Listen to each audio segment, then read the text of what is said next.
အားလုံးပဲမင်္ဂလာပါကျွန်တော်ဒီ channel မှာပြောပြသွားမယ့်အကြောင်းအရာတွေကတော့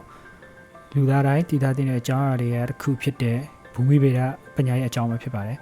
ဘူမိဗေဒပညာရဲ့ဆိုတာလူသားတွေနေထိုင်တဲ့ကမ္ဘာမြေအကြောင်းလေ့လာတဲ့ပညာရဲ့တစ်ခုပဲဖြစ်ပါတယ်အထူးသဖြင့်ကမ္ဘာမြေကြီးအတွင်းပိုင်းကိုလေ့လာတဲ့ပညာရဲ့ပဲဖြစ်ပါတယ်ကျွန်တော်ဒီဗီဒီယိုမှာတော့ဘူမိဗေဒဆိုင်ရာအခြေခံသဘောတရားတွေကိုစပြီးတော့မပြောခင်မှာဘူမိဗေဒပညာရဲ့စတင်ပေါ်ပေါက်လာပုံနဲ့စတင်အသိမပြုလေ့လာခဲ့ကြတဲ့လူတွေနဲ့ဒီပညာရဲ့စတင်ပေါ်ပေါက်ခဲ့တဲ့အချိန်ကိုကျွန်တော်ပြပြသွားမှာဖြစ်ပါတယ်ဒီပညာရဲ့ဟာရှေးအောင်ခေတ်ကတည်းကအခြေခံယူဆတွေရှိခဲ့ပေမဲ့တိတ်ပတ်နီးကြဘာသာရဲ့တစ်ခုအဖြစ်ပေါ်လာတော့18ရာစုနောက်ပိုင်းမှာပဲဖြစ်ပါတယ်ရှေးဦးကာလ18ရာစုမှာပေါ့နော်လူသားတွေကကြောက်မြတ်ရင်တွေတူးဖော်တာတတုတွေရှာဖွေတာနဲ့တဆင့်ဘူမိဗေဒအခြေခံတွေကိုစတင်တတိပြုမိခဲ့ကြတယ်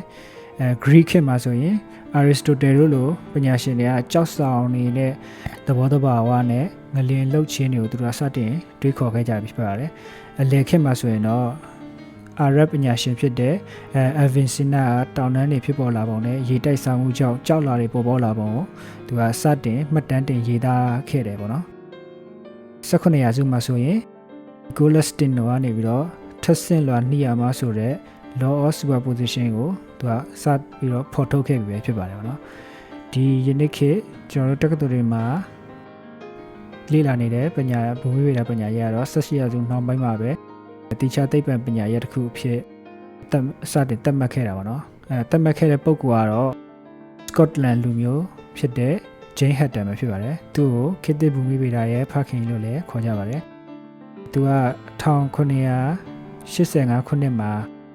ရှိဖြစ်ပျက်နေတဲ့သဘာဝဖြစ်စဉ်တွေကအတိတ်ကဖြစ်ပျက်ခဲ့တဲ့ဖြစ်စဉ်တွေအတူတူပဲဆိုတာကိုသူကသူရဲ့ယူဆချက်ကိုသူတင်ပြခဲ့တယ်ပေါ့နော်ဒါကျွန်တော်တို့ကဘာကြီးရဲ့တက်တန်းဟာကျွန်တော်တို့လက်လန်းမမိနိုင်တော့အောင်ကြီးရင်းနေပြီဆိုတာကိုသူကဖော်ပြသွားတာပေါ့နော်19ရာစုမှာတော့ဘူမိဗေဒကပုံမှန်တော့စနစ်ကျလာတယ်William Smith ဆိုတဲ့ဘူမိဗေဒပညာရှင်တယောက်က1815ခုနှစ်မှာအင်္ဂလန်နိုင်ငံရဲ့ပထမဆုံးဘူမိဗေဒမြေပုံကိုရေးဆွဲနိုင်ခဲ့ပြီးတော့သူကကြောက်ဖြစ်ရုပ်ကျွင်းတွေကိုကြည့်ပြီးတော့ကြောက်လာရဲ့တက်တန်းကိုလည်းသူကခွဲခြားနိုင်ပြီဖြစ်ပါတယ်Charles Lowry ဆိုတဲ့ဘူမိဗေဒပညာရှင်ရေးသားခဲ့တဲ့ Principle of Geology စာအုပ်ကလည်း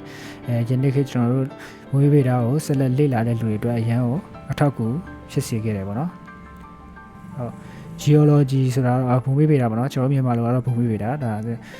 အင်္ဂလိပ်လိုကတော့ Geology လို့ခေါ်ပါတယ် Geology ဆိုတဲ့စကားလုံးကိုသူပညာရှင်တွေက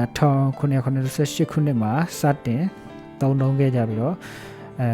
ဒီတောက်လျှောက်ပေါ့နော်ဒီကျွန်တော်တို့ဒီဘူမိဗေဒဆိုတာစတင်ပညာရဲ့ဒီပညာရဲ့ရာစတင်ပေါ်ပေါက်လာခဲ့တာပဲဖြစ်ပါတယ်ဟုတ်ကဲ့ဒီချိန်နားဆင်ပေးတဲ့အတွက်အားလုံးကျေးဇူးတင်ပါတယ်